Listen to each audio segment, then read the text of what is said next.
कोल्हापूर जिल्ह्यात आखाती प्रदेशातील युद्धजन्य परिस्थितीच्या पार्श्वभूमीवर घरगुती एलपीजी गॅसचा सुरळीत आणि पारदर्शक पुरवठा व्हावा यासाठी प्रशासनाने सर्व गॅस एजन्सी धारकांसाठी मार्गदर्शक सूचना जारी केल्या आहेत.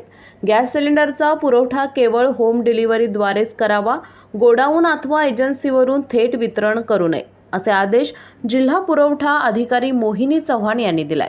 ऑनलाईन बुकिंग केलेल्या आणि नोंदणीकृत ग्राहकांनाच सिलेंडर देणे, सिंगल सिलेंडर धारकांना प्राधान्य देणे, अनावश्यक साठेबाजी टाळणे आणि वितरण प्रक्रियेत पूर्ण पारदर्शकता राखणे बंधनकारक करण्यात आले. तसेच ज्या भागात पीएनजी पुरवठा आहे त्या ठिकाणी एलपीजी सिलेंडर पुरवठा तात्पुरता बंद ठेवण्याचे निर्देश देण्यात आले. सूचनांचे उल्लंघन, साठेबाजी किंवा जादा दराने विक्री आढळल्यास कठोर कायदेशीर कारवाई करण्यात येईल असा इशारा जिल्हा पुरवठा अधिकारी मोहिनी चव्हाण यांनी दिला आहे.